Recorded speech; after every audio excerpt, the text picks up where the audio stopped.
Wrestling fans of the internet, welcome back to another episode of Linwood Wrestling Legends.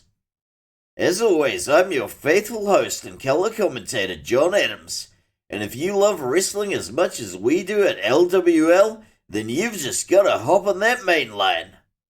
We are only 4 weeks away from our big PLE in Medellin, Colombia, the inaugural Chico Hernandez Memorial Rumble. But for now, we've got some more wrestling coming out of this abandoned warehouse somewhere in Linwood, so let's get to it.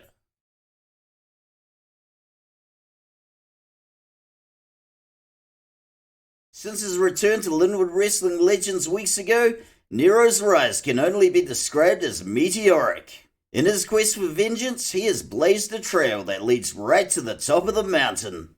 But if he ever wants to make it to the summit, he's got to go through one man, the Great Khan, Ogedai Khan. Whoever wins this match will challenge the Gallo-Glass Hamish Gun for the title next week. With Nero's quest for revenge changing tack ever so slightly, he has got his eyes on the prize. On the other hand, the Great Khan scored a surprise victory against the Gallo-Glass in a non-title match 2 weeks ago. This is truly a clash of the titans, so let's go see who's got what it takes to take on the champ.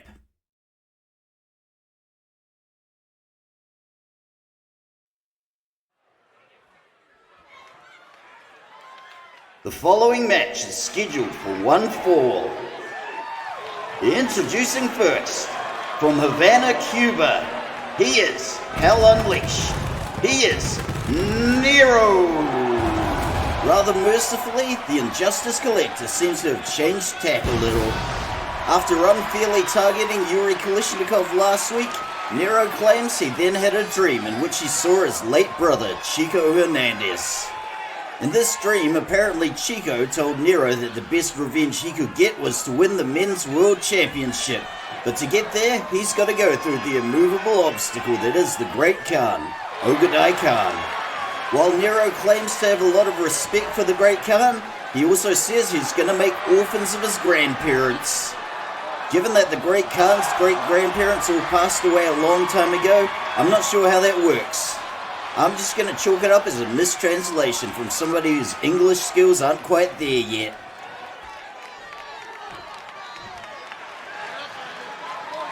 And his opponent, from Ulaanbaatar, Mongolia, he is the Great Khan, Ogedai Khan. Behold the Great Khan, the #1 contender for the championship and the biggest obstacle in Nero's path. And a thought just occurred to me, dear viewer. I'll make orphans of your grandparents sounds like something Yo-Yo Brown would say. I'm sure he'd also follow up that statement by delving into his quote-unquote experience with wormholes and time travel. I just really hope that his particular brand of craziness isn't going to rub off on all the other wrestlers, because that's all we bloody need. But anyway you slice it, this is going to be a ripper of a match, and the winner gets to challenge Hamish Gun for the title.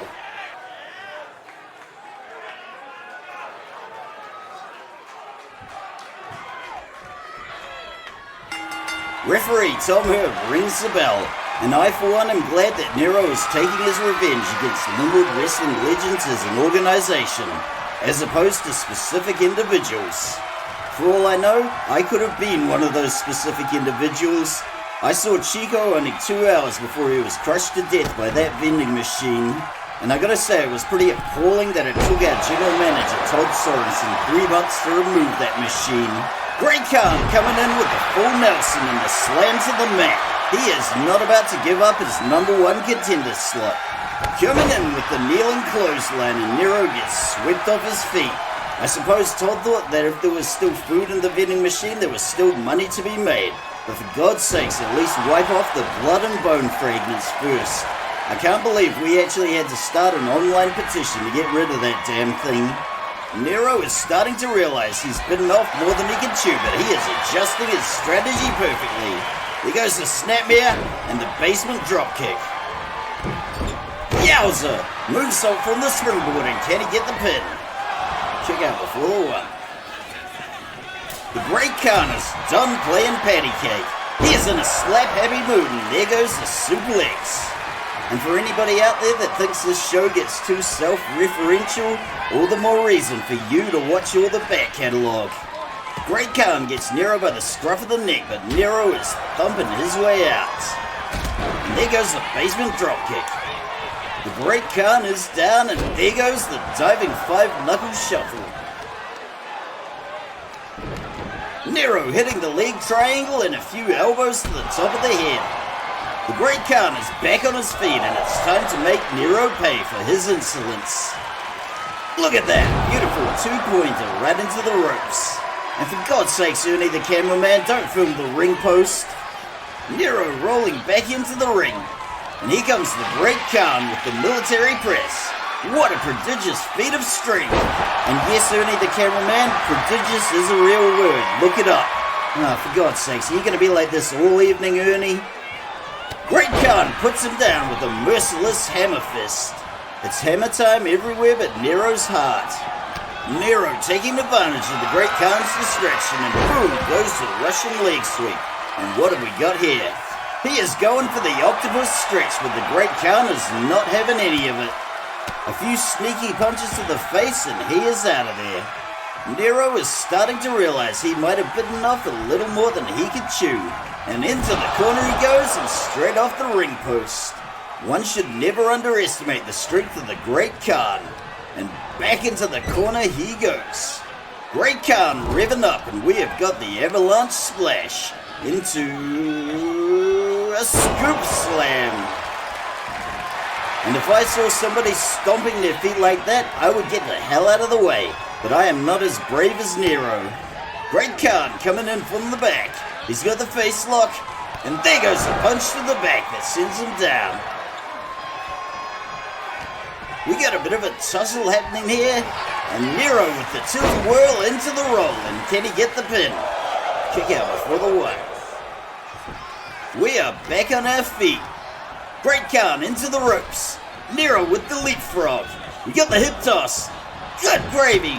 I have never seen that before. Let's see it again. This reminds me of the time I did a cartwheel. It ended very badly and was never to be repeated. Nero is biding his time with the Great Khan, picking his shots where he can. Crossbody from the springboard, and that was a beaut. Although it's usually Nero's high-flying skills that get all the attention, he is an absolute master of what we in the business call ring psychology. Going up top and about to take flight. This could be bad for the Great Khan. Dropkick puts him back on the canvas. Nero going up top again. And back down. That was anticlimactic. I have no idea what Nero's strategy is here, but he's always been a bit on the enigmatic side. What the hell is he doing, removing that turnbuckle pad? What is he planning? Either the Great Khan is going to eat an exposed turnbuckle, or he wants to distract referee Tom Herb. Either way, no good is going to come of it. And I know I've said this a million times before, but it shouldn't be referee Tom Herb's job to replace the turnbuckle pads when they go missing. We got 3 stagehands sitting right there watching videos on their phone. Shouldn't one of them be replacing the turnbuckle pad? It's so hard to find good help these days. What are we even paying you bums less than minimum wage for? Linwood Wrestling Legends abides by all labor laws and pays its employees at least minimum wage. Whew, good save there, John. Nero with the head scissors into the body whip. One gets the feeling that Nero is just playing with his food at this point. Great Khan is back on his feet. And up and over the ropes he goes, onto the cardboard. We got the body splash from the springboard, but nobody home. And that's a nice little window of opportunity for the Great Khan. 3 elbow drops in a row. Lovely little kip up from Nero there, but he is about to walk into a world of pain, and boom goes the full Nelson slam. Nero is lying on the cardboard, but he better move this one ringside soon. Nobody wants this to end in the countout, and referee Tom Herb is dangerously close to breaking out those big boy numbers. Here comes Nero back ringside, and we got a little something off the springboard by way of a Hurricane Rana. Into the corner in the exposed turnbuckle the Great Khan goes, and that had to leave a mark. Clearly Nero is playing the long game here, and into the other corner he goes. We got the rope-assisted Gammon Gary, and I got a real bad feeling. Nero is revving up and boom, there it goes, a 450 charging splash. Let's see that again. And I gotta say, Ernie the cameraman, your replays have gotten a lot better lately. You've become marginally competent at your job, so bully for you. And while Ernie the cameraman should be thanking me for those basic how-to-do cameraman videos I linked him on YouTube, it's just another day and another thankless task for yours truly. Jiminy Jellicas! Body splash from the slingshot hits the target this time. The action is spilled out onto the... No, Nero, don't do that. Oh! As always, I'm still hiding under this announcer's desk and I don't appreciate you leaping off it. I don't care how cool the dive attack is, I don't want this damn thing collapsing on me again. I might have the trapdoor and the hidey hole, but I almost suffocated last time. And what the hell is Nero doing? Is this another long-term strategy that's going to play out later on in this match? I guess we'll just have to see. Great Khan picking up Nero, putting him over the shoulder, and face first into the exposed turnbuckle he goes. That was an idea that backfired spectacularly. And look at this! Great Khan gets the elevated chokehold, and can he make Nero tap? Nero is clinging on for dear life and determined to power his way out. Lovely little reversal into a fireman's carry. And now we got the military press again. But just look at all those welts and bruises over the Great Khan's body. He has taken an absolute flogging. Into the ropes, Nero goes. And there's the counter. And a Superman punch. And what the hell is Nero doing? Gyrating back and forth in the corner like that. There's something deeply unwholesome about that. Nero gloating over his fallen foe and knocking him about with some kicks I can only describe as sarcastic. What is going on in that twisted mind of Nero's? Oh, for God's sakes, another turnbuckle pad? Nero is declaring war on all the turnbuckle pads tonight. It's not the craziest thing that happened in this ring, and it probably won't even be the craziest thing that happened tonight. Nero's back in the fireman's carry and eating another military press into a drop. Can the Great Khan get the pin?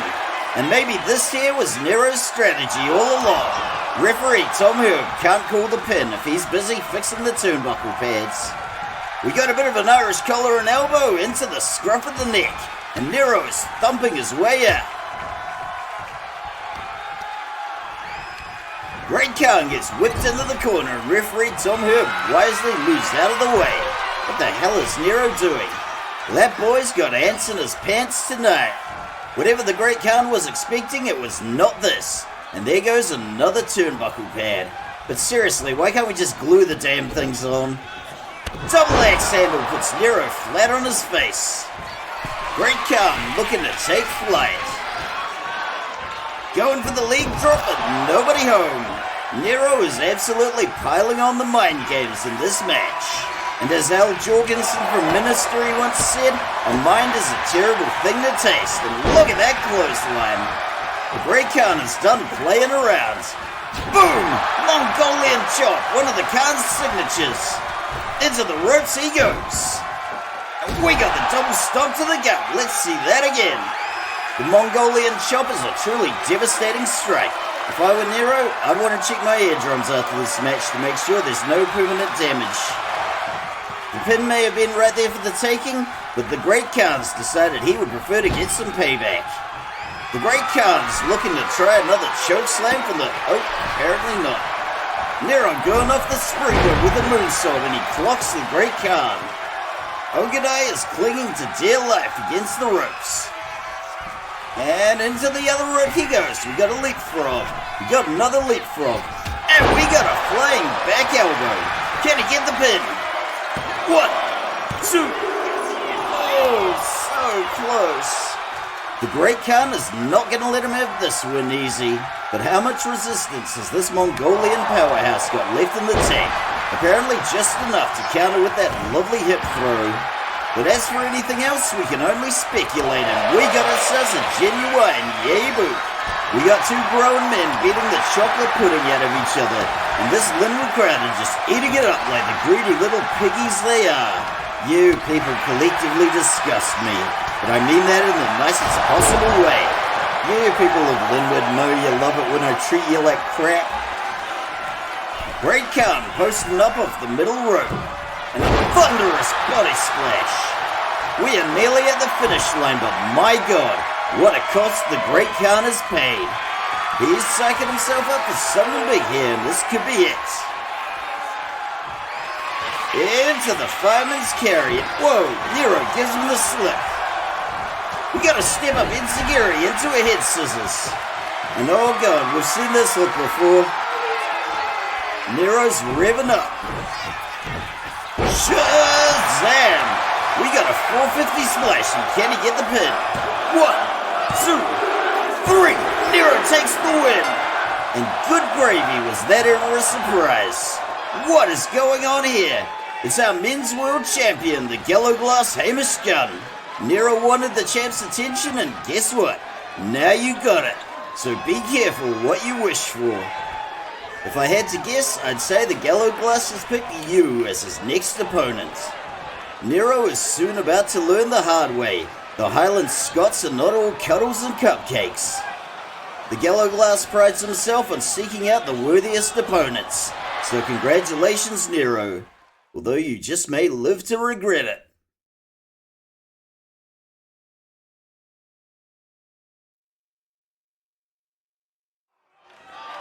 Oh wow, so that's what the professor looks like at his day job of, well, a physics professor. Maybe he's about to drop a little science on us, who knows?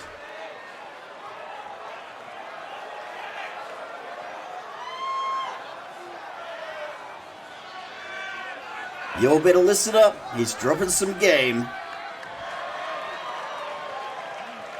Oh God, there's a name I hoped I wouldn't hear for a long time. Now I'm intrigued. How deep does this iceberg go? Seriously?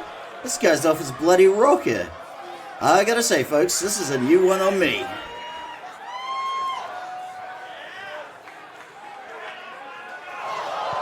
Who saw that coming?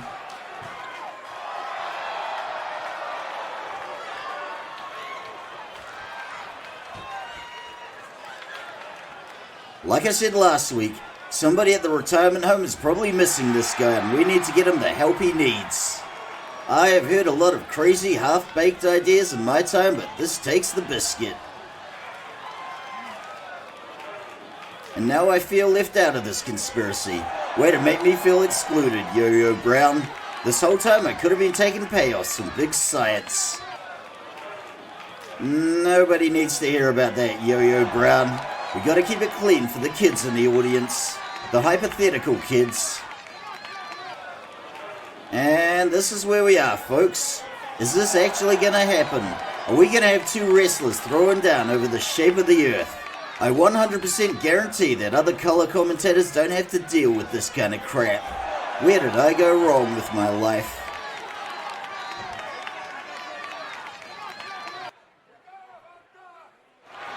And we have a match. And I really hope the professor wins, because I don't like the idea of living on a hemispherical Earth. If we're using that model, is New Zealand on the round part or the flat part? I don't know, and I don't care to know. Now this right here, folks, this is a match.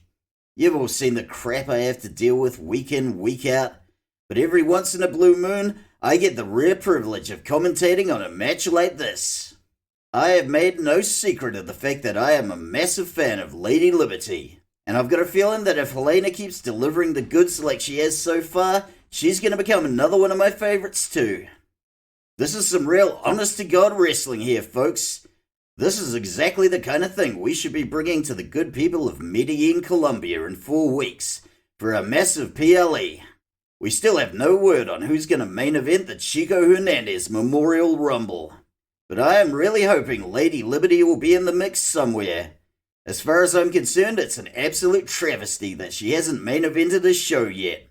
But in the meantime, let's go check out what promises to be a stunning display of some good old-fashioned old-school wrestling.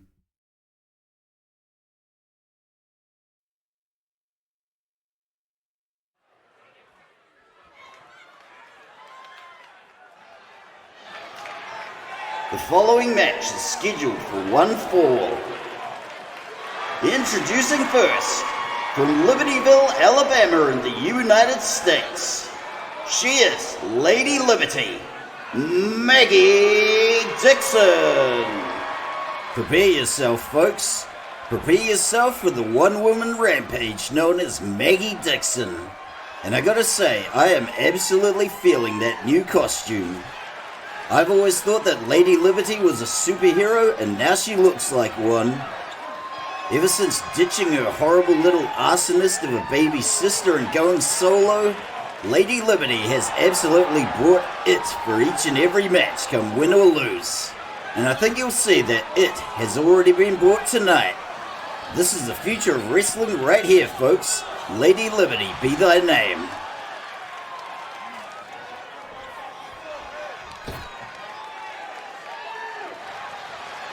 And her opponents, from Salem, Massachusetts in the United States, and representing the Coven, she is every mother's nightmare, Helena. Maybe it's going to speak to how jaded I am as a commentator, but it doesn't even faze me anymore when Helena levitates in using her magic powers, which she absolutely has. If ever there was a threat to Lady Liberty's rise, you're looking at it right here, folks. Helena has a strength that can only be described as unnatural. Somebody her size shouldn't have the strength to pull off those powerhouse moves, yet somehow she does. I'm just going to attribute that to the magic powers of the Coven, and I challenge any of you to prove me wrong. While I may have my trusty magic egg in my pocket, I for one am not foolish enough to challenge those dark powers. But if Helena indeed has magic powers, which she probably does, she is going to need all of them to take on Lady Liberty tonight. She might have scored a surprise victory against the prototype Nikita Kalishnikov last week, but Maggie Dixon is a whole other level of grit and tenacity. If Helena hasn't brought her A-game tonight, she is in for a seriously rude awakening. So whatever dark powers she has at her disposal, she better summon them now. It should be mentioned that these two have faced each other before, but that was in the tag division. In the singles division, nobody's got your back, except for your old buddy John, the commentator. But because I am a coward above all else, there's very little assistance I can provide.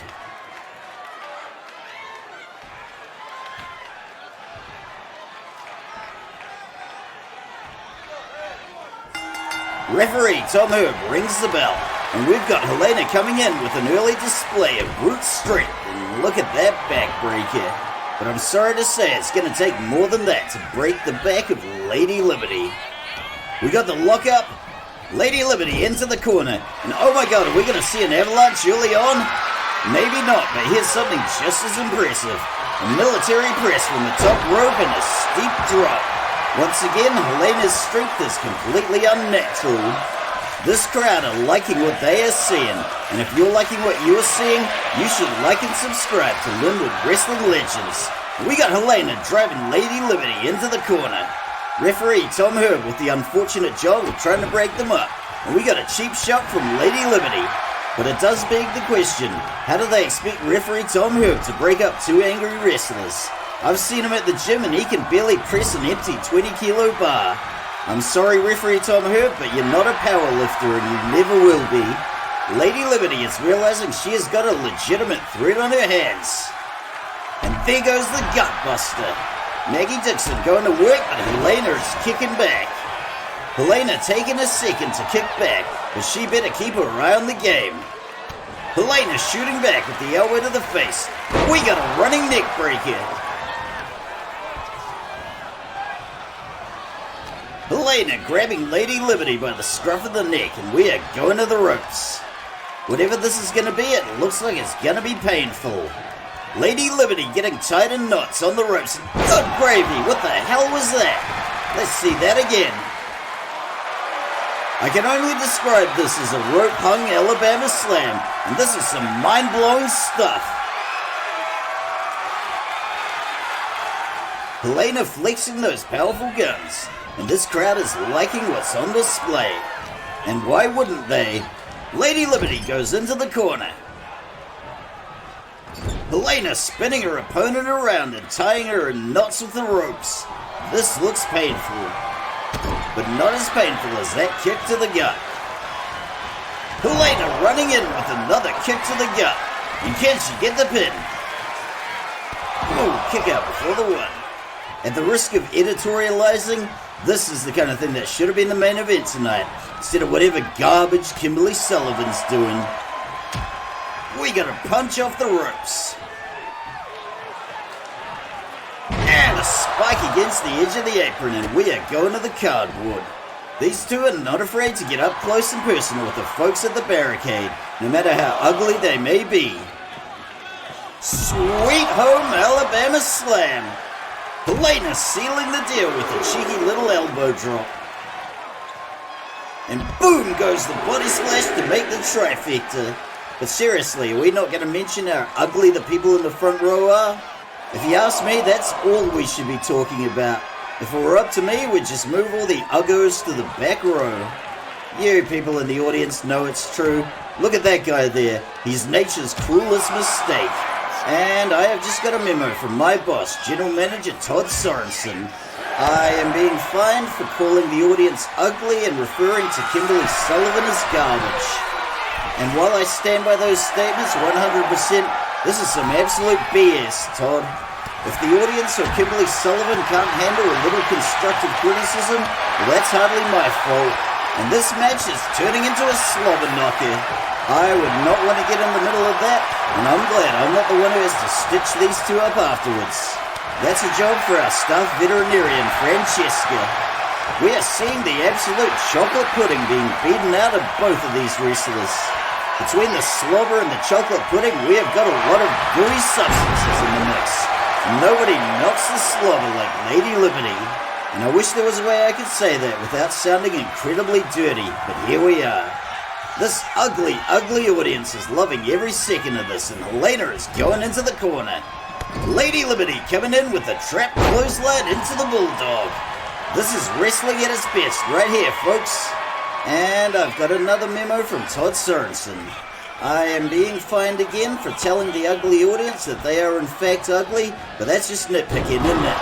It's not my fault if you uggos can't take a little constructive criticism. Lady Liberty has turned the tide of this match, and Helena is in deep trouble.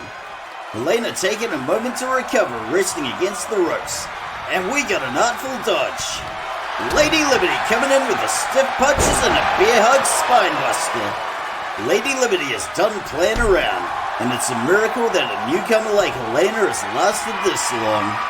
Maggie Dixon is psyching herself up for something big. You got the bounce off the ropes, and there goes the double leg takedown and the punches and bunches. Nothing can stop this one-woman rampage, and if I were Helena, I'd be very scared.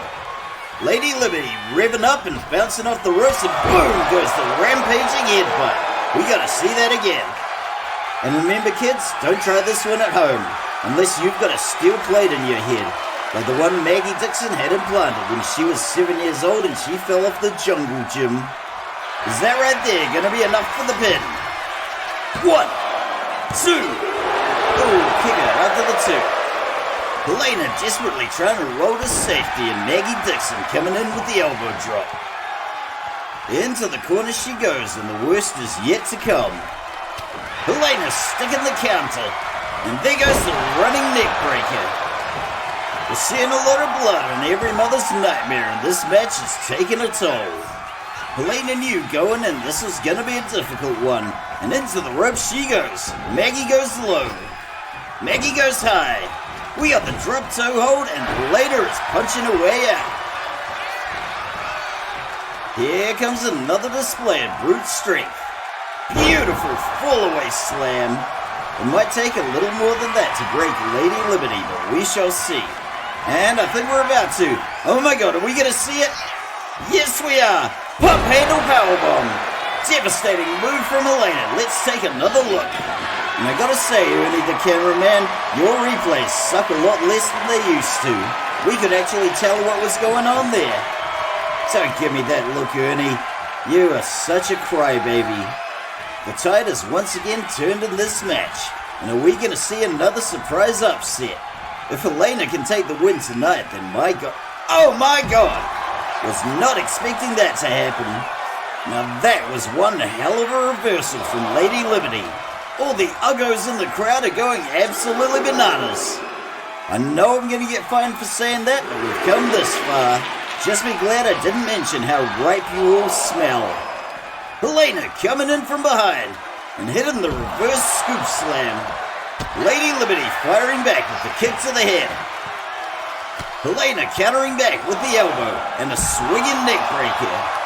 We got just a little over 10 minutes into this match and both wrestlers are still going strong.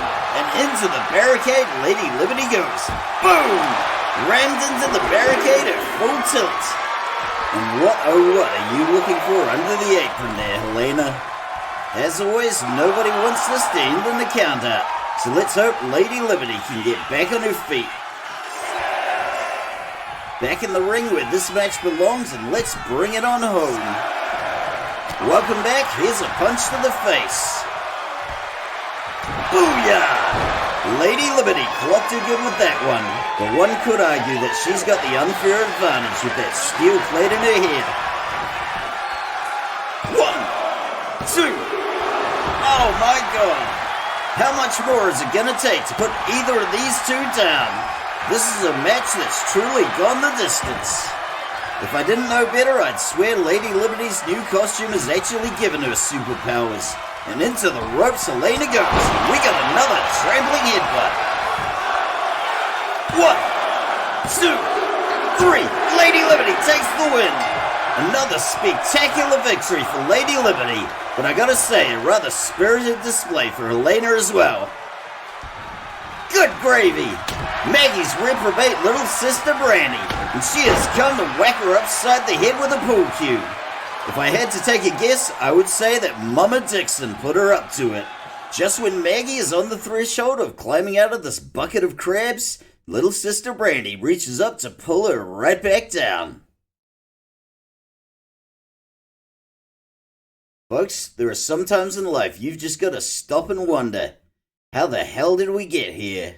What we have here is two wrestlers about to kick off over what they believe the shape of the earth is.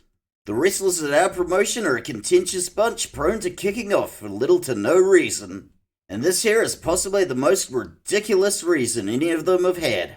Our general manager Todd Sorensen should be ashamed of himself for trying to make a buck off this. And I only hope the professor beats some sense into Yo-Yo Brown. Let's just get this over with.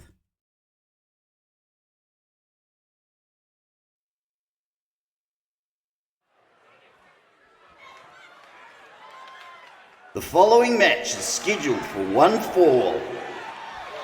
Introducing first, from Detroit, Michigan in the United States, and representing everybody who believes in a hemispherical earth, he is the Detroit Original, Yo-Yo Brown. Folks, there's a logical fallacy that's all too common. It goes a little something like this. Somebody hears an argument and thinks, well, these two sides are claiming different things. The truth must lie somewhere in the middle. Wrong again, folks. Sometimes one side is just flat out bare-assed empirically wrong. If you hear a flat earther arguing with somebody who actually knows their ass from their elbow, you shouldn't take that as a sign that the earth is a hemisphere, unless you're Yo-Yo Brown. That's the only way this situation makes sense, but I have stopped trying to make sense of anything that comes out of Yo-Yo Brown's mouth, or appears on his Instagram feed. To be honest, this man has done nothing but upset the apple cart since he got here. I am so over Yo-Yo Brown. And his opponent, from Cleveland, Ohio in the United States, and representing everybody with a brain and a rudimentary understanding of the physical laws of the universe, he is the Professor, Jerome Scott. I am not normally a fan of that horrible announcer, but he is really calling it tonight. And thank you, Jerome Scott, for coming out here to fight the good fight, no matter how ridiculous it may be. It may feel like shoveling water uphill sometimes, but it's gotta be done. And I have just received a memo from one of Todd's minions.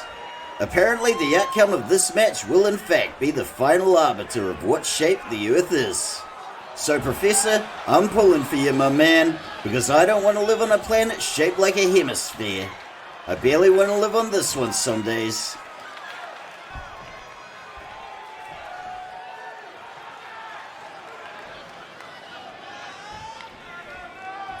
Referee Tom Herb rings the bell and Yo-Yo Brown comes lumbering in like the absolute brontosaurus he is, but the Professor is not having any of it.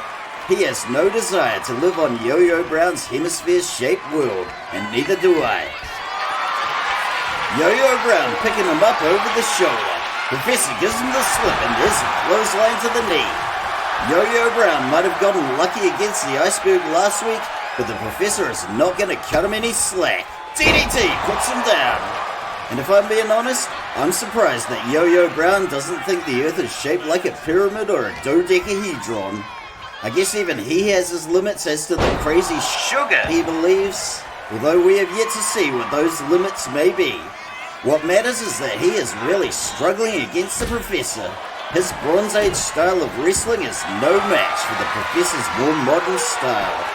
Can he get the crossface? Unfortunately, Yo-Yo Brown is powering out, so we have to continue this travesty of a match. And that right there is just mean-spirited. Yo-Yo Brown has no facts or evidence to support his position, so he's just punching the Professor in the face. You see this kind of thing all too often in online discussions. Good gravy, he just bumped into referee Tom Herb, but the Professor makes him pay for it with a clothesline and a leg drop. As noted philosopher Jesse Pinkman said, yeah, science, bitches.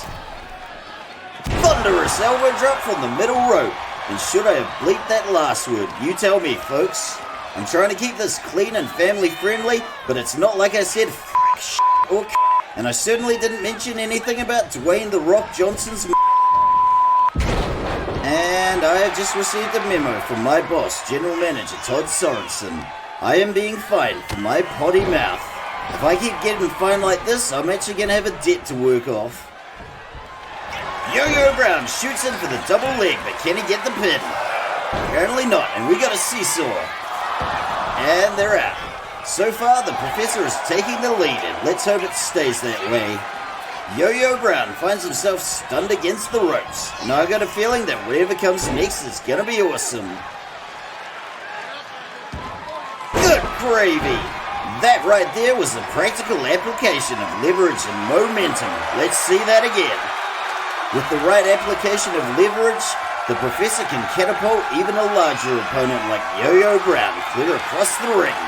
As Archimedes said, give me a lever big enough and I can move the Earth, which is not shaped like a hemisphere. The Professor going for the armbar. Is this going to be the one to make Yo-Yo Brown tap out? Yo-Yo is putting up a lot of resistance for a man of his advanced age, and he is finally powering out. And I have just received another memo from one of Todd's minions. Remember that rogue fox terrier we had at the abandoned warehouse last week? Well, some absolute madman installed a doggy door in the warehouse so he can come and go as he pleases. So don't be alarmed if you hear him causing mayhem at any point. Yo-Yo Brown's got the Professor trapped in the corner and he is raining down the cheap shots. This is much more attention than he usually gets at whatever retirement home he wandered off from, so he is just lapping it up. Although Yo-Yo Brown has no children or grandchildren that he's currently aware of, he also claims that he had himself cloned at various points during the 80s and 90s. But then again, if he's made sweet, sweet love to women all over the hemisphere, there could be thousands of little yo-yos wandering around. And that, folks, is a scary-ass thought. The tide is turned in this match and Yo-Yo Brown is taking the lead, and there goes the swinging axe handle, putting the Professor down. If the professor can't come back from this, we are all screwed and we are living on a hemisphere. Yo-Yo Brown is milking his limited moveset absolutely dry and the professor goes up and over the ropes. And here comes the clubbing forearm to the back. Yo-Yo says that Lady Liberty and the Violator stole this move from him, but like all of Yo-Yo Brown's claims, we find that highly dubious. We got a bit of ballet going on here, and that was a nice reversal from the professor. Stunner against the ropes, and down to the cardboard he goes. Oh, for God's sakes, Yo-Yo, don't do that. Just leave the desk alone, and I promise I'll stop dumping on you. Yo-Yo Brown taking his sweet time to navigate the ropes and get back in the ring. Professor coming in with some stiff shots. Professor hits the tilt-a-whirl, and good gravy, he's going for the Black Widow. Unfortunately, he couldn't make it stick, but that was a sweet move. Yo-Yo Brown counters with the drop toe hold, and now he's going for the Kimura. Let's see if he can make the Professor tap. And apparently not. Good gravy! Gravitational constant! Jerome Scott dragging Yo-Yo Brown away from the safety of the ropes. Now that's a smart move, but can he get the pin? 1, 2, so close, but let's see that sweet move again. Pay attention, kids, because the professor's about to drop a hard lesson in momentum and leverage. And there it goes. We're back on our feet, and the professor is struggling to lift Yo-Yo Brown. I think we're going to see it, folks. Here comes the yo-yo drop. I'd say it was elegant in its simplicity, but there was nothing elegant about that. Apparently, Yo-Yo Brown is not done with the lesson, but let's take another look at that one. The professor left himself wide open with that failed attempt to lift Yo-Yo Brown. And Yo-Yo took that as an open invitation to break out the heavy artillery. School is back in session and Yo-Yo Brown wants to school this young punk, but into the corner he goes. The professor finally finds the leverage and gives Yo-Yo Brown a taste of his own medicine with that scoop slam. And boom goes the elbow from the middle rope. Can he get the pin? 1, 2. So close. What more is it gonna take to put down Yo-Yo Brown? Say what you will about the guy, and believe me, I do, but he is as stubborn as they come. This Linwood crowd wants the match to go on forever, but we got other matches, people. Professor whiffs the diving attack and walks straight into a stiff right hand from the Detroit original, and into the corner Yo-Yo goes. And to the person in the front row holding up that blank sign, is that supposed to be some kind of weird abstract comedy that people like me don't get? Professor finding the leverage again and nailing the Detroit original with another scoop slam. And we're back off the middle rope with a massive elbow drop. Can he get the pin this time? 1, 2. Oh, kick out after the 2. This is proving to be a very long road to hoe for the professor. And boom goes a little insult to injury with that elbow drop to the head. Much to everybody's chagrin, Yo-Yo Brown is proving to have a lot of staying power. And there's the counter with the kick to the hamstring. We got a jump to the chest. Look at that, German suplex. 1, 2. Oh, so close. Yo-Yo Brown lifting the professor like a sack of doorknobs and hitting him with the belly to belly. A sack of doorknobs. Why the hell did I even say that? We're seeing some very old school wrestling there, and there goes a sidewalk slam. I'm amazed that Yo-Yo Brown's bones haven't turned to dust yet, but I suppose we've still got a little time in this match. To be honest, I'm amazed that this match is still going. And here comes the headlock into the mat slam. And if Yo-Yo Brown isn't careful, he's gonna break a hip doing that. Don't say we didn't warn you, Yo-Yo. Professor is roaring back to life and dropping the sweet sounds of science with that DDT. 1, 2. Oh my God. And this is how Yo-Yo Brown got his name. You put him down, he comes right back up. I'm pretty sure his birth name was Lavondrius Brown, but I'm gonna have to double check that one. and Yo-Yo Brown goes out of the ring onto the cardboard. Jerome Scott taking to the top rope, and he nails him with a wicked crossbody. Professor sticks another DDT, and he is getting a lot of mileage out of those tonight. Yo-Yo Brown comes running in with the shoulder tackle. I got a really bad feeling about this. No! Oh, come on, guys, I felt that one. There's a commentator hiding under this desk, and I'd appreciate if you two hooligans would leave it alone. This one better go back in the ring soon, otherwise we'll get a DQ and we'll never know what shape the earth actually is. I don't know about any of you, but I can't live with that kind of uncertainty. And mercifully, we are back in the ring. Yo-Yo Brown posts up on the middle rope, and look at the toll this match has taken on him. Professor comes running in and knocks him off his pedestal. We got another slobber knocker in our hands, folks, and this could very well be the one that determines the winner of this match. Despite the fact that his highlights and replays have gotten a lot better, Ernie the cameraman still struggles to remove those funny little circles. I'm sure he'll figure it out someday, but in the meantime, you just gotta bear with us.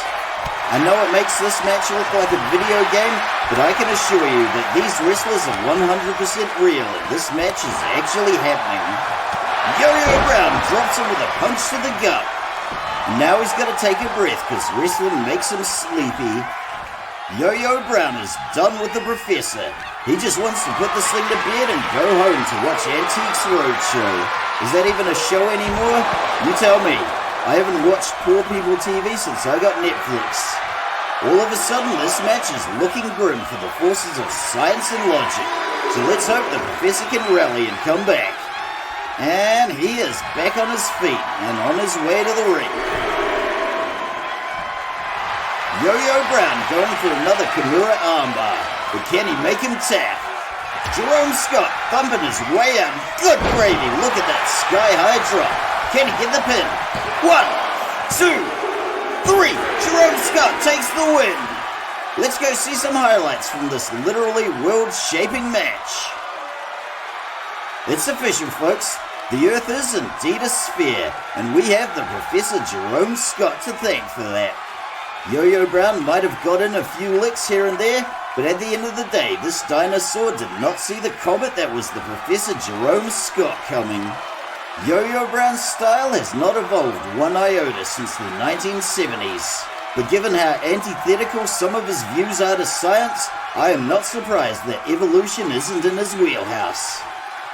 If he's determined to get back in the ring and hang with the cool kids, it would behoove him to learn a trick or two from the new generation, or for that matter, any of the generations that have come and gone since the last time he was in the ring. That said, any of Yo-Yo Brown's matches are a fascinating glimpse into the way wrestling used to be. But aren't we all glad that the sport has moved on? I know I am. Besides the sphericity of the earth, the Professor Jerome Scott proved himself one of the most gifted technical wrestlers in the business. He truly is a cross between Bret the Hitman Hart and Neil deGrasse Tyson, and he is all ours. And by that, I mean Linwood Wrestling Legends has the exclusive contract, so you can't have him. Congratulations to the Professor Jerome Scott for this brilliant win. On behalf of all of us who live on this spherical earth, we salute you. He should be elated by this victory, but he does not look like a happy man. And that's probably because he knows that this won't be the last crackpot pseudo-scientific theory he's got to get out there and debunk. It's a battle that seemingly never ends, but it's a battle that must be fought. And I, for one, am glad that we have the Professor Jerome Scott fighting it. After losing the Tag Team Championships to Urban Legion, the question on everybody's mind is this. Are Los Satanicos still protected by El Padrino's dark magic? Sector del Muerte have taken an absolute clobbering lately, and the loss of those Tag Team Championships was a huge black eye. So here they are, starting back at the bottom, and this week they are facing off against the After Dark Express. The boys in the After Dark Express are 0 for 2 in the last 2 matches, so they badly need a win. Let's go to ringside now and see which one of these two teams wants the win more badly.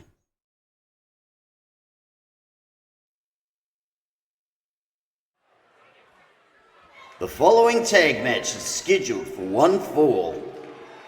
Introducing first, from Matamoros, Mexico, representing Sector del Muerte and accompanied by their manager Alonso Constanzo, Elio and Serafine are Los Satanicos. He might not be a wrestler anymore, but Alonso Constanzo still gives me the willies. But as long as I've got my trusty magic egg right here in my pocket, there's nothing he can do to me. At least so the White Witch I have on payroll tells me. Not every wrestling commentator keeps a White Witch on payroll, but you've seen some of the wrestlers we have here. Do you blame me?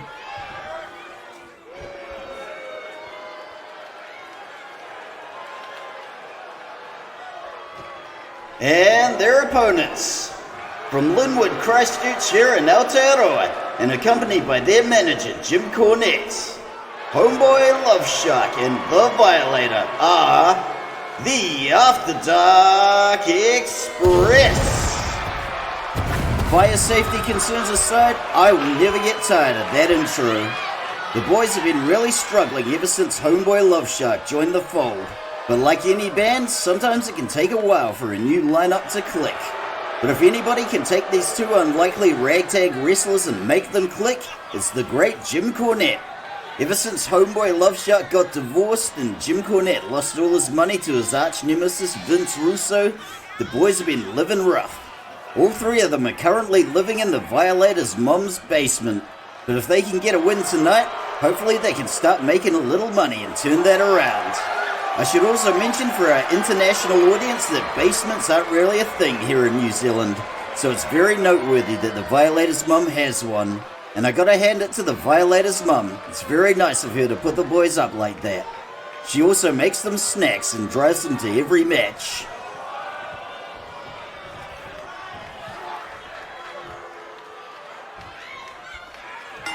Referee Tom rings the bell and in comes the Love Shark with some sweet boxing moves and a sweet belly-to-belly suplex. And apparently some sweet new dance moves too. When did he learn a moonwalk? Serafine nails him with a clothesline, and that's why you shouldn't take your eyes off the ball. We got the counter from Love Shark, and a double axe handle sends him to the ropes. Into the ropes he goes, and there's a clothesline. Love Shark is all about his business tonight, and this is a good sign for the After Dark Express. It's nothing but net for Homeboy Love Shark. Into the corner, Serafine goes, and the Violator can't resist putting hands on him, nor can Love Shark resist putting a foot on him. So far, so good for the After Dark Express, but can they keep the momentum going?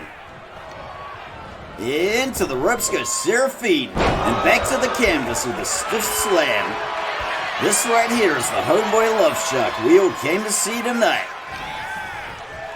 Into the corner goes Serafine. There's a tag to the Violator, and let's see some teamwork. Nothing fancy, just an assisted big boot. Violator with the military press straight out the bat, and he means business tonight. We've seen the Violator really struggle lately, so hopefully this match will be a return to form. Serafine gets a hip bump to the shoulder. Oh, for God's sakes, not this again. Apparently the Violator still doesn't get how a tag match works. He wants to fight both members of Los Satanicos at once. We have tried explaining it to him again and again. Oh Lord, have we tried. But that boy ain't right in the head, and I don't know if that penny will ever drop. Serafine off the springboard with the Hurricane Rana, and down goes the Violator. If Serafine can make use of those high-flying skills, Los Satanicos might just stand a chance. Now this right here, this is the Violator we all know and love, and he is not taking any of Serafine's crap.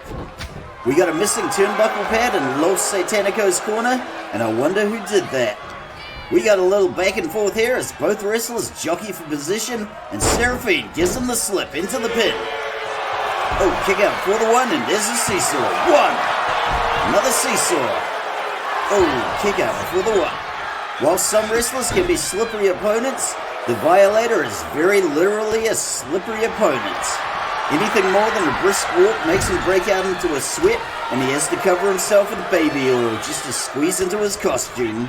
The Violator's size and strength are enough to deal with, but it's almost impossible trying to put down a wrestler who's slippery with sweat and baby oil.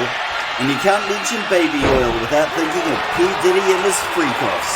So thank you, P. Diddy, for ruining baby oil for everyone.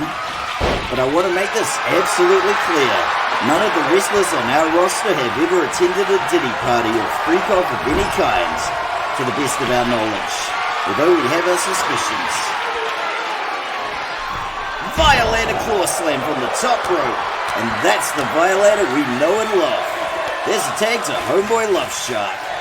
This crowd is absolutely picking up what the After Dark Express is putting down. Homeboy Love Shark digging in the hooks and boom! Small package fisherman driver. If Los Satanicos are still protected by Padrino's dark magic, it's not doing a very good job tonight. Elio coming in with the underhooks. There's a stall and there's the gutbuster. This Linwood crowd did not appreciate that. And Love Shark is stunned on the good gravy. Now that was a reversal and a half. Love Shark's ribbing up. We got the bounce off the ropes and the leg drop guillotine. We gotta see that again. Homeboy Love Shark, you magnificent bastard. Now this, folks, this is how you snatch victory from the jaws of defeat. After a few teething problems early on, we are really starting to see this line up with the After Dark Express clicking. Elio into the corner and we got the tag. Here comes some teamwork. Off the ropes and up and over like a four-leaf clover. The Violator trampling over the carcass of his fallen opponent. Oh, for God's sakes, not this again.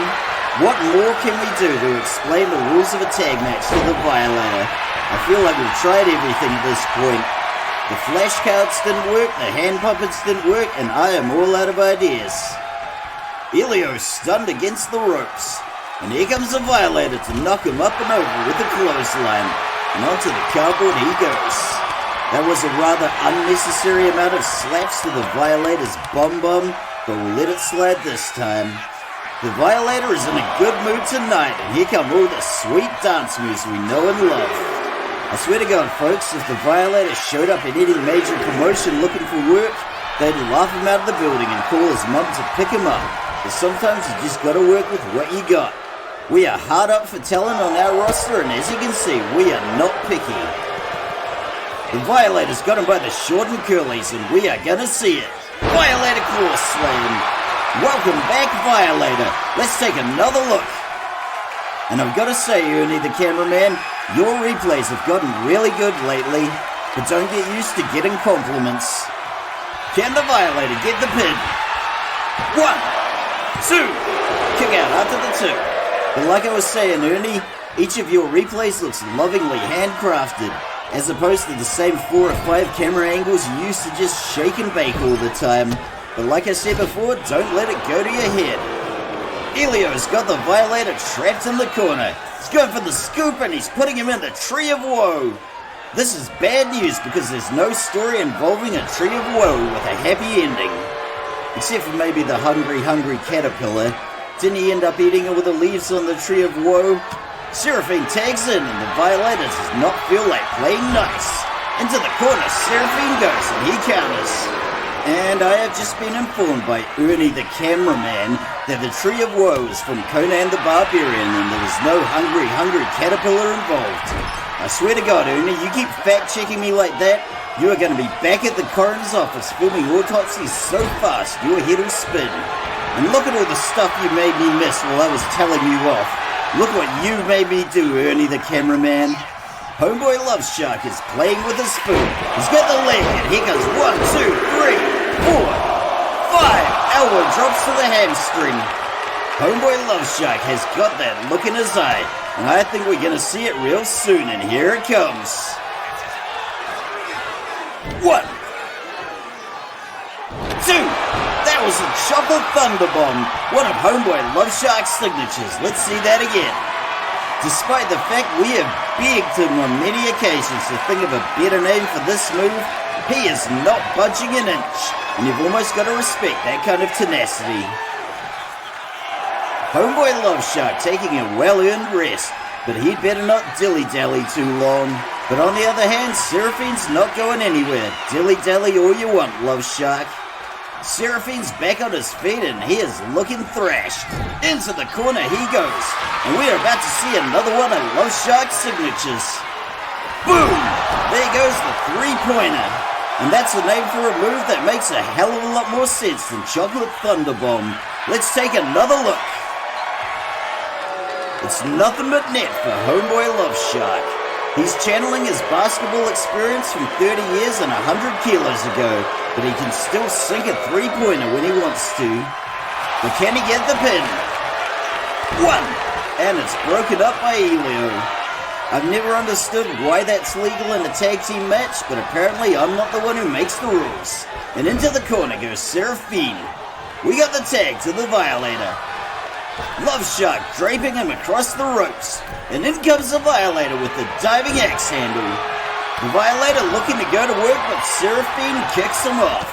And now the Violator's kicking off with a couple of stiff punches.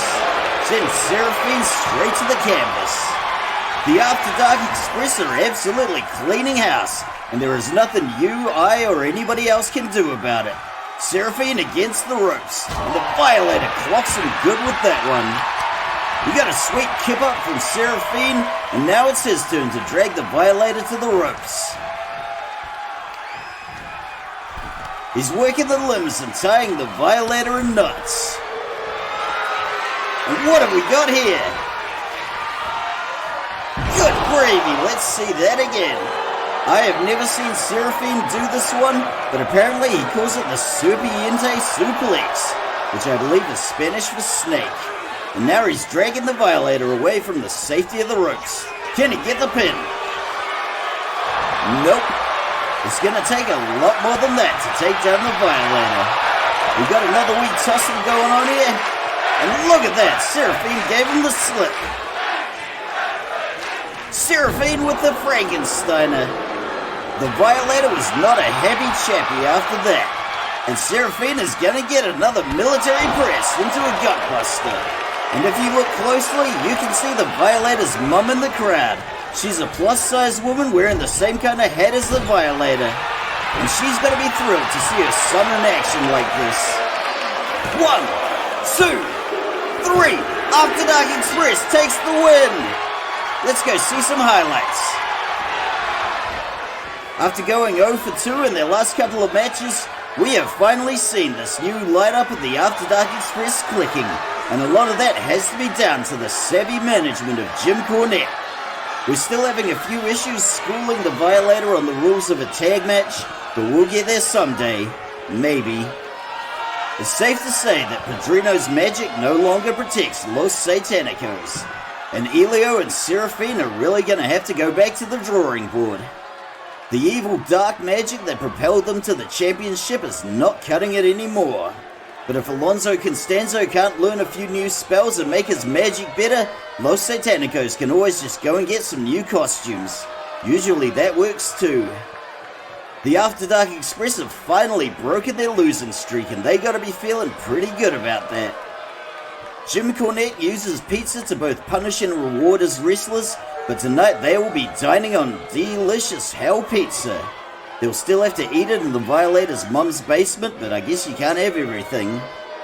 If the boys can keep this kind of momentum going and win a few more matches like this, maybe they can start making a little money, and maybe someday move out of the Violator's mum's basement. Everybody's gotta have a dream, and the boys have gotta be thanking their lucky stars they're not being forced to eat Domino's tonight like they did with the last 2 matches they lost. Congratulations to the After Dark Express for this long overdue victory. If they can keep the momentum going and the wins coming, who knows? Maybe they can even take a shot at the titles someday. But that's assuming we don't take on another men's tag team that can actually wrestle. Historically speaking, we haven't had a lot of luck in that department, but I'm not ruling it out entirely. Never say never in the wrestling business, folks.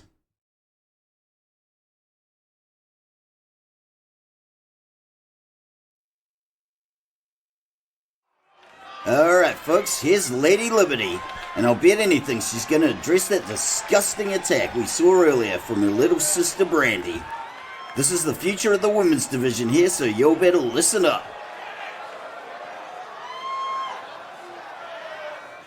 And yes, folks, that was a pull cue and not a kendo stick. Sibling rivalry, a tale as old as time.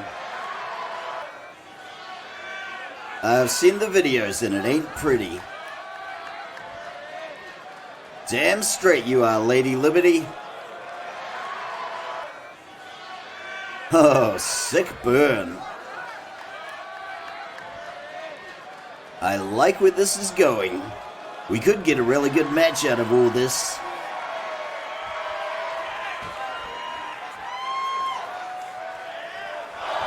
We gotta get those lights fixed.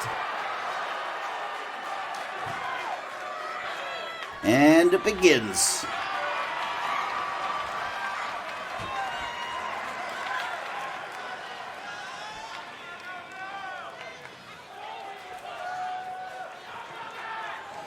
You're a horrible person, Brandy Dixon, and I'm not attracted to you in any way, shape, or form. Oh, shots fired. Little too much information, though. Damn right she is. You're looking at the future of women's wrestling right here. Oh yeah, we got a Linwood deathmatch on our hands, folks. And it is official, pending approval from our general manager, Todd Sorensen. Nobody hits harder than your sister, and this is gonna be a bloodbath.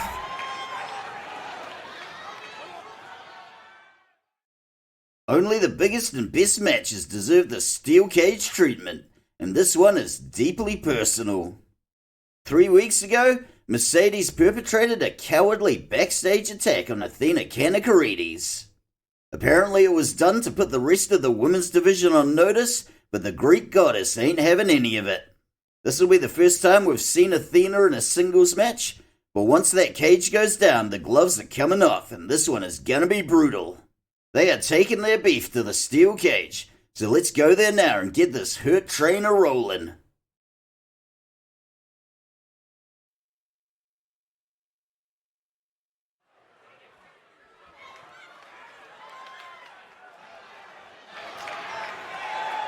The following steel cage match is scheduled for one fall. Introducing first, from Thessalonica, Greece, and representing the Amazons, she is the Greek goddess, Athena Kanakaredes. And I think somebody had a few too many cans of Red Bull backstage. And by that, I mean a few too many cans of my Red Bull that I was saving for the gym tomorrow. But you know what? I'm just gonna let it slide because I am a wonderful, wonderful human being, if I do say so myself. But I would like to share a heartwarming email Athena showed me this morning. Dear Athena, you are my biggest hero and my favorite wrestler. My big brother is a big old stupid head and I want to beat him up. Any suggestions? Love from a little girl in Linwood. Dear little girl from Linwood, I have 3 big brothers and they're all big stupid heads. Usually a suplex does the job, if you do it in front of all their friends. Love from your friend Athena. Isn't that heartwarming, folks? And her opponent, from Medellin, Colombia, and representing Las Sicarias, she is the debt collector, Mercedes Cortez. I would like to state, just for the record, that I have serious reservations about somebody riding a motorbike in an enclosed warehouse full of people. But that said, damn, is that intro ever badass or what? It's one of the oldest tropes in Hollywood. You want to make somebody a badass? Put him on a motorbike. Just look at Judas Priest. Whenever you see Rob Halford rumble out on a motorbike, you know whatever comes next is going to be totally awesome. And I've got a feeling that this steel cage match is going to be totally awesome. At least it bloody well better be. I'd like to remind all you wrestlers that the steel cage is a treat. If any of you start filling this thing with garbage matches, I'm just going to take the damn thing to the scrapyard myself. Thankfully, the last 3 steel cage matches we've had have absolutely delivered, and I've got a feeling this one is going to absolutely deliver too. And if you're watching this on a Tuesday night, Hell Pizza absolutely delivers for free. And that was a free plug from me, because I love Hell Pizza. Referee Chad Remington rings the bell, and Mercedes is not wasting any time. He got a jumping neck breaker and a kick to the gut. And we are going to see a whole heap and helping of animosity in this match. And here's a little serving of that animosity right now. Straight to the canvas she goes. Mercedes going to work, berating her opponent with verbal abuse. No doubt trying to get inside the Greek goddess's head. It's early in this match, but we have already got ourselves a good old-fashioned yay boo. And I, for one, know who I'm yaying for and who I'm booing for. It's still early in the match, but I can't imagine either of these two trying to chicken out and climb out of the steel cage. But then again, I could be wrong, and I have been wrong before. And we got a nice little combo going on from Athena. And for whatever reason, referee Henrietta Sorensen has stepped in to replace referee Chad Remington. But the referee's only job in a steel cage match is to count to 3, so it doesn't really matter. The Greek goddess is unleashing all her frustration, and we got a beautiful Hurricane Rana. Athena is not giving her opponent any room to breathe, and she is cranking that side headlock for everything she can. There's no faking that determination from this third-generation Olympic wrestler. And a kick out before the 1. Everything Athena knows about wrestling, she learnt from her uncle Spiros Kanakaredes, who is a legendary wrestler in Greece. But much like Yo-Yo Brown, he's a legend you've probably never heard of. Athena hitting that picture-perfect suplex. She's one of the best technical wrestlers in our women's division, and I gotta say, her technique is flawless. Mercedes is starting to fight back, and nothing fancy here. Just a lift and a mat slam to the canvas. And a running senton off the rebound. You'd think that a move like that would do more damage to the wrestler's own back than their opponent, but that's the magic of pro wrestling. Ask me no questions and I'll tell you no lies. Second story elbow drop from Mercedes, and that one had to hurt. I think I could actually hear the ear being torn on her way down. I heard a bit of a sound, but for all I know, that could just be my brittle middle-aged bones. It happened to me, and it'll happen to all you smug kids watching this. Mercedes has got her by the scruff of the neck, but Athena is powering out. This is Athena's first match without her teammate and best friend Tessa Hatcher, and I gotta say, she's doing pretty well for herself, but can she get the pin? Nope. Athena is putting those Olympic wrestling skills to good use, and Mercedes goes into the ropes, and look at the momentum behind that arm drag. Can she get the pin now? Oh, kick out before the 1. Oh, for God's sakes, Ernie the cameraman, why are you filming the scaffolding? Every time I think you've become marginally competent at your job, you just find new ways to disappoint me. Into the corner goes the Greek goddess. Mercedes is revving up. We got the Superman punch. Oh, look at this. We got the evasion and the spear tackle. That was amazing. Let's see that again. I gotta say, that was a hell of a 1-2 punch right there. I've seen a spear tackle done wrong so many times, but it's nice to see somebody doing it right. And where do you think you're going, Mercedes Cortez? You're not about to chicken out, are you? Not if Athena Kanakaredes has anything to say about it, and evidently she does. Down goes Mercedes, and this match continues in earnest. There is no escape from the wrath of the Greek goddess. Look at that tilt-a-whirl head scissors. Athena's technical wrestling skills are on full display tonight, as well as her precise striking ability. We're seeing a little bit of everything tonight. These two are not shy about rolling up their sleeves and getting down and dirty. Mercedes might be feeling like she's bitten off a little more than she can chew. Good gravy, that was a slap and a half.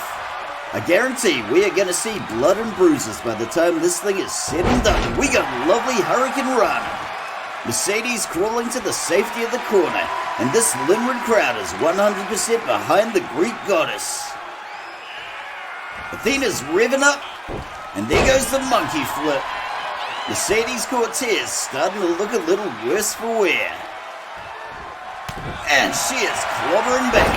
We got the body scissors, but no pin. But what we do have is Mercedes Cortez trying to chicken out again. The Greek goddess is stunned in the corner, but can she get it together to prevent her opponent's escape? All signs point to yes. And there goes Mercedes back to the canvas. Mercedes Cortez should really start rethinking her escape plans. Now she's going into the corner. And oh my god, as if this match wasn't cool enough, we're about to see an avalanche. Athena's posting up and this is gonna be good. Sweet merciful crap! Now that was an avalanche. Let's see that again. And once again, Ernie the cameraman, you have really upped your games with these replays lately. This one belongs in the Louvre. Did I say that right? Louvre? You know what I mean. That museum in France where they keep the Moaning Lisa. This Linwood crowd is absolutely eating it up. And for whatever reason, Athena has decided to make a break for it too. I'm hoping it's just a temporary lapse in judgment because we all want this one to finish in the cage. Mercedes is scaling the cage again, but she's got something different in mind. And look at that second story senton. If she injures her back doing that, she's got nobody to blame but herself. And into the corner goes the Greek goddess. And oh good brother, we've seen this combination before and it never ends well. And it certainly did not end well for the Greek goddess there. Mercedes Cortez can't resist a little showboating for the crowd, but let's take another look at that. Mercedes Cortez is straight up working her opponent like a heavy bag, and that is some devastating damage to the old bread basket. Is that going to be enough to bring this one home? 1, 2... Oh, so close. We got the tiniest flicker of life from the Greek goddess, and this one's got a distance to go. Mercedes just can't resist a little bullying and psychological intimidation. Now she's gonna pay the price. We got the roll up, but can she get the pin? Kick out after the one. Mercedes is proving very resilient, but can she resist this? Boom! That was the Archimedes screw. And oh my god, look at that, split leg drop. We gotta see that again. We got two of the Greek goddess's signatures back to back. The Archimedes screw and the split leg drop. Now that is one hell of a 1-2 punch. Can she get the pin? 1, 2, and stirrings of life from Mercedes. I am genuinely shocked that anyone could survive that combination. And now we got a little ballet, off the ropes, and straight into an alley-oop with a penalty kick. 10.5 minutes in, and this match is really going the distance. Mercedes is revving up for something big, and look at that sliding clothesline. One gets the feeling that the worst is yet to come. Mercedes egging her opponent on. We got the lockup and the scruff of the neck, and into the turnbuckle post Athena goes, and we got a counter. And a step up enziguri. The Greek goddess is nowhere near done with her opponent and the battle continues. Another lovely Hurricane Rana. This hurt train just keeps on rolling. And into the corner Mercedes goes. We got the scoop and back into the tree of woe for the second time tonight. Mercedes slips the shotgun dropkick. And how about that cross streak? Lays her out with a step-up enziguri. And whiffs the attack from the middle rope. And what do we have here? Leg scissors into a monkey flip. Greek goddess propping her opponent up and laying her back down with a basement dropkick. Athena grabbing her opponent by the hair. Back into the corner she goes. And we are going back to the Tree of Woe because we had such a lovely time last time. We got 1, 2, 3, 4, 5 deadly Muay Thai knee strikes. Mercedes desperately crawling to the safety of the corner, but I guarantee nothing good awaits her. And see, what did I tell you? Greek goddess taking the boots to Mercedes Cortez. This crowd is absolutely electric tonight. And can you believe we've still got a main event after this? I know I can believe it because I'll be doing the commentary. And that's what they pay me the big bucks for. Athena running in and we got another tilt-a-whirl hurricane runner. Mercedes is completely at the mercy of the Greek goddess. And that's something she should have thought about before she jumped her backstage. Good gravy, straight into the cage. If there's any life left in Mercedes Cortez, we are not seeing it right now. I don't want to count any chickens, but this win is looking like a near certainty for the Greek goddess, and we are seeing no answers from Mercedes Cortez. We're seeing a lot of bruises and welts on Athena, but it hasn't slowed her down one bit. Good gravy, look at that. Now that was a snazzy armbar. Can she make her tap? Oh yes, she made a tap. Athena Kanakaredes takes the win. Let's go see some highlights from Ernie the cameraman. It's anyone's guess whether the beef between these two was squashed tonight, but one thing's for sure. We got another absolute ripper of a steel cage match out of it.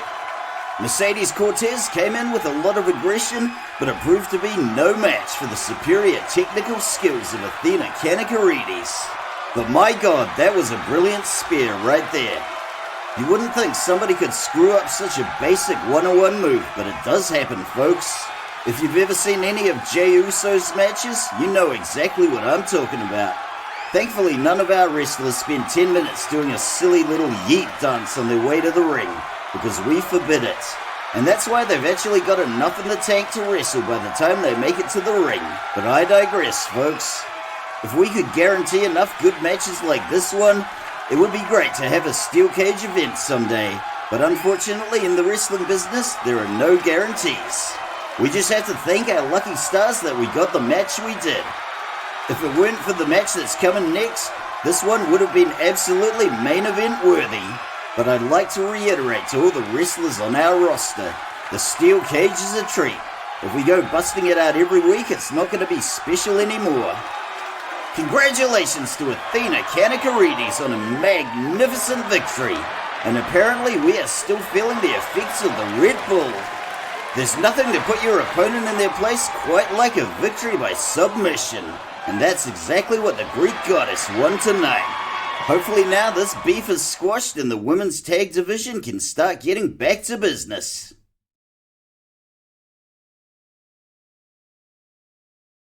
Main event time, and I have been looking forward to this one all week. And do you know why, folks? It's because Kimberly Sullivan doesn't stand a chance in hell, and she is going to get straight up wrecked. I wouldn't miss that for the world. Her win in last week's triple threat was kind of a fluke, and she is way out of her depth here. I guarantee this will just be another day at the office for our champ, La Madrina. Well, I've got the popcorn, we've got a Kimberly-sized stretcher standing by, so let's get this hurt train a-rolling.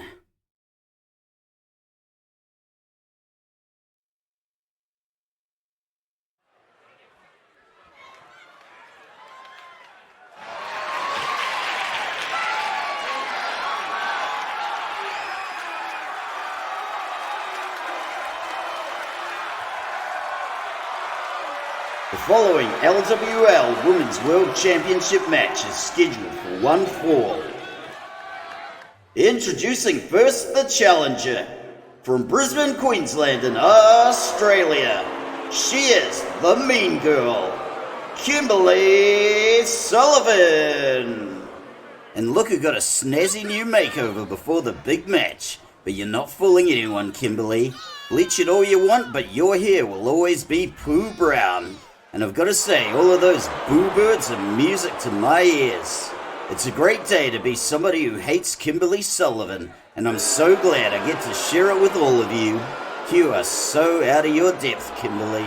Just as well we're standing by with the Kimberly-sized stretcher. And her opponent, and current LWL Women's World Champion, from Brownsville, Texas in the United States, and representing Sector Del Muerte, she is the Godmother, La Madrina. Normally I wouldn't say anything nice about anybody in Sector Del Muerte, but you got this, Godmother. We all believe in you. La Madrina has managed to defend that championship for 8 weeks now. If she can beat Marisa Duvalier, Candice Devereaux, and Fernanda Cavalera, this one's just going to be another day at the office.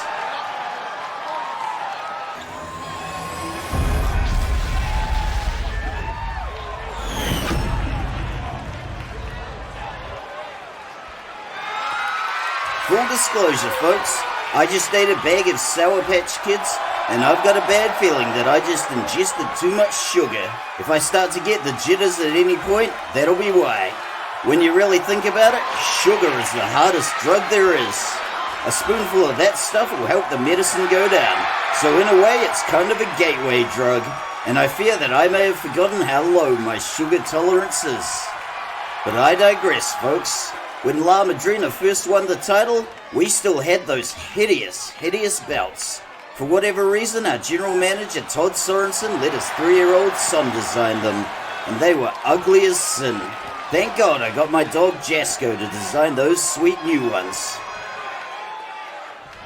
Referee Henrietta Sorensen rings the bell and the mean girl comes running in with a step-up enziguri. And to be honest, I'm amazed that Henrietta Sorensen's uncle, General Manager Todd Sorensen, gave her this match. Usually she gets the really dangerous death matches, because her Uncle Todd hates her. La Madrina is not about to take any threat to her title laying down, and she sets Kimberly straight to the mat, and there's a double stomp to the gut. She is used to turning heads everywhere she goes, so she has many admirers in the crowd. Kneeling DDT puts the mean girl down. And good gravy, I am feeling that sugar rush now. Woo! And Kimberly goes into the corner. We got the monkey flip. And I hope this match is over before my sugar rushes, because I got a feeling I'm going to crash real bad. La Madrina is completely dominating the early match, and let's hope it stays that way. Elbow to the hamstring. The Godmother is determined to punish Kimberly for having the nerve to challenge her. There are many good reasons to punish Kimberly Sullivan, but that's a good one. If we can't farm her out to another wrestling promotion, I'll take what I can get. Kimberly Sullivan getting a burst of adrenaline, hitting the trapeze and a shotgun dropkick. But don't let it go to your head, Kimberly. Even a blind squirrel finds an acorn every once in a while. And into the ropes goes La Madrina. Kimberly goes low. Kimberly goes high. And what the hell was that? I'll tell you what that was, dear viewer. That was the kind of crap that people who don't like wrestling can point to and say, there, wrestling's fake. Kimberly Sullivan, you should be ashamed of yourself for besmirching the sport we all love. We got a back and forth tussle and the mean girl goes into the corner. This place for her, really. And Kimberly, if you like being in the corner so much, you're gonna love this. La Madrina is showing no mercy to her opponent, and that's exactly the way we all want it. The mean girl has already taken one hell of a beating. And does she even have anything left in the tank? Basement dropkick lays her out. La Madrina going for the pin. 1. Kick out after the 1. And I gotta say, referee Henrietta Sorensen, you were really dragging your heels there. How much did Kimberly pay you? Facebreaker! We have yet to see the mean girl fight back in any meaningful way. We got a bit of a tussle going on here. We got a little ballet and La Madrina goes up and over the ropes. There goes the mean girl with the dropkick, laying her out on the cardboard. Kimberly Sullivan showboating for the crowd. Mean girl hits the slingshot and nails the crossbody. Chap goes down. And there's a soccer kick to the back. We're finally starting to see something in the way of resistance from the mean girl, and a clothesline takes her down. La Madrina whipping the mean girl into the barricade. Hit first she goes. The people in the front row are loving this, and how about that STO? As hideously ugly and misshapen as the people in the front row are, we all came here tonight to see Kimberly Sullivan snapped in half. So we got that in common. The Godmother is playing with her food, and I for one can't look away. La Madrina's back in the ring and she walks into a stiff right hand. We got the elbow shot to counter. Kimberly goes low. And here we go with the tilt-a-whirl head scissors. Mean Girl going for the slingshot and nobody home with that Arabian press. Kimberly is already appearing injured and she may have fractured a rib. One can only hope. And nobody home for the tilt-a-whirl head scissors that time. The Mean Girl firing off with everything she's got and she sticks the head scissors that time. Kimberly Sullivan finally realizing she's in dangerous waters and we are seeing that fight or flight. But in this case, flight is not an option. The Mean Girl leapfrogging onto her shoulders. Frankensteiner! Kimberly posting up on the middle rope. Here it comes and boom goes the elbow drop. And what is Kimberly Sullivan doing now? Oh, for God's sakes. We've had enough people playing silly buggers with the turnbuckle pads tonight. Thank you very much. Basement dropkick lays out the godmother. The Mean Girl's going over the ropes, and what is she planning? I think she's gonna go for something off the slingshot, and good gravy, what a spectacular botch. Nobody home that time. Madrina goes into the ropes. Kimberly with the windmill backbreaker. Madrina back on her feet and getting in a few shots. Kimberly Sullivan stunned against the ropes. 1, 2, 3. And down goes the Mean Girl. This is the godmother's house and you're just trespassing. These two are kicking off and down goes Madrina. Kimberly with the roll up and can she get the pin? 1. Ooh. Kimberly Sullivan trying to make a cowardly escape, but Madrina is not letting her off easy. Good gravy, look at that spinning kick. That was a thing of beauty. Madrina with the roll-up. 1. Ooh, nearly a 2. Referee Henrietta Sorensen has miraculously been able to avoid being injured, but we've still got a ways to go, so you're not safe yet, Henrietta. Into the turnbuckle pad she goes. And how in God's name does a featherweight like Kimberly Sullivan pull off a move like that? Back on the middle rope, and she is daring her opponent to get up. Sweet merciful crap, we gotta see that again. We got a backflip, a tornado DDT, and a tilt-a-whirl all in one. I have no idea what Kimberly calls that one, but that was Kimberly-tastic. And my God, I hope I never have to use that word again. The Mean Girl raining down the strikes. And here she comes now with a swinging neck breaker. And Kimberly being Kimberly, she just can't resist being obnoxious. I've got to say, I haven't seen Madrina take a clobbering like this in ages. And into the corner she goes at full force. But she is countering out. And now Kimberly's in the corner. And we are seeing that dreaded tree of woe again. Tonight has been a veritable forest of woe, or at the very least a thicket of woe. And woe unto Kimberly Sullivan for trying to take what belongs to the godmother. Can she get the pin? 1, 2. Kick out after the 2. To be honest, I am shocked that Kimberly... What the hell? Hey Uni, did you push a button or something? What's going on? I have no idea what is happening, folks, so just bear with us. What the... Okay, who is this clown with the camera and who let him in? If this is one of those social media influencers, you can just keep on trucking, buddy. We don't want your kind here in Linwood. And thank you, referee Henrietta Sorensen, for ejecting that thoughtless ass clown. Kimberly Sullivan with the sit-out face break here. Say what you will about that rude interruption, but it gave the Mean Girl time to recover. And I think we're gonna see it. Good gravy, there we go, the 720 splash. Let's take another look.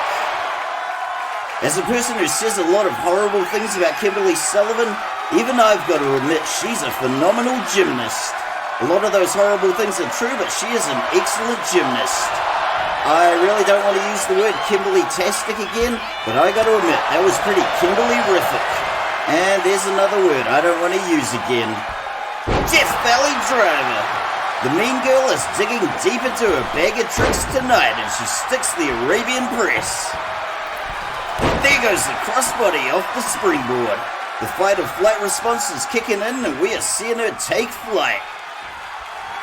And here comes another one of Kimberly's greatest hits, the botched facelift. Madrina won't be taking any selfies tonight. Let's get another look. Only someone like the mean girl could think this is an acceptable thing to do to another human being, but it sure is effective. We have seen the tide turn dramatically in this match. Kimberly's got her by the scruff of the neck and Madrina goes against the ropes. The mean girl revving up and there's the clothesline to send her over and out. And good golly, Miss Molly, there's a somersaulting senton.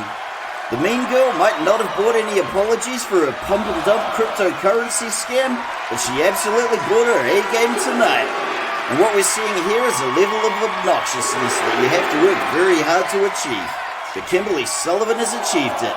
And into the barricade goes Madrina. This crowd is on its feet, and Madrina with the quick dodge. And why oh why can't we just get rid of all the ugly people in the front row, move the other rows forward, and then put the ugly people right in the back next to the cadavers that fill out the last couple of rows? You tell me that, folks. And just a reminder that if those cadavers come back missing any limbs, we lose our deposit with the morgue. So if any of you folks in the audience find a loose body part, just turn it into one of our friendly staff members. I wish there was a better way to fill out this abandoned warehouse than by renting corpses. But if you've got a better idea, I'd love to hear it. But this is where we are as a wrestling promotion, and the mean girl hits the stunner on the middle rope. And now we all have to wonder, is Madrina even still protected by her Padrino's dark magic?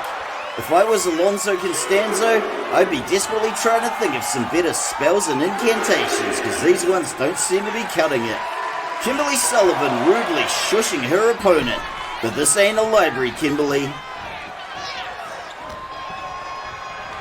Into the ropes, Kimberly goes. Madrina coming in with a piece of Tanda Victoria, one of her signatures. Let's take another look. With those stiletto heels, this is one brutal move. The godmother has awoken from her slumber, and she wants to make her opponent pay. And pay she will. With a double elbow to the head and a spinning kick to the face. And a little fan service to all the lonely middle-aged men in the crowd. Thank you very much. But my God, what a toll this match has taken on both wrestlers. Kimberly going up and over the ropes. And there goes the stunner to put her on the cardboard. Madrina are about to take flight, and this could be bad. Oh, look at that. Last minute dodge from Kimberly Sullivan. And now it's the mean girl's turn to take flight. Good gravy, look at the size of that elbow drop. This ringside cardboard has seen a lot of abuse tonight, and we are going back in the ring. Kimberly Sullivan never missing the chance to gloat or showboat. Mean girl goes back in the ring, and she is determined to bring this one home. That was a slippery little DDT. The mean girl dragging the godmother away from the safety of the ropes into the middle of the ring. Nobody wants a rope break after all. Oh, good brother, look at that gravity-defying moonsault. 1, 2, 3. Kimberly Sullivan takes the title. Let's go see some highlights from this historic match. Now folks, I am willing to eat a lot of crow, and I am willing to admit when I am wrong. I am willing to concede that I may have slightly been wrong, just a little. I came in here thinking Kimberly Sullivan was going to be brutally squashed, and hell, that's why I was so excited to see this match. But I am not ashamed to say that the mean girl proved me wrong. The mean girl might have gotten smothered early on in the match, but we saw a whole lot coming out of her bag of tricks tonight. Sometimes after defending a championship too many times, the champion gets a little complacent and doesn't take any threats seriously, and maybe that was a factor for Madrina too. But I am still trying to wrap my head around the idea of Kimberly Sullivan being world champion, and let me tell you folks, that one is really doing my head in. It's going to take me a while to shake off the discombobulation, and I got a real bad feeling that sugar crash is going to kick in real soon.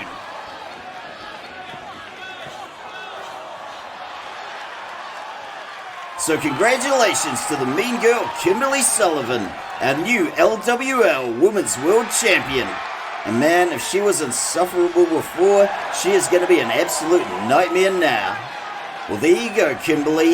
You had a 5-star match, you won the championship, now take your flowers and go home. However she plans to celebrate this victory, I can guarantee that all the tabloid websites and wrestling dirt sheets will have a lot of fun with the pictures. Well, folks, that's all the time we have for this week.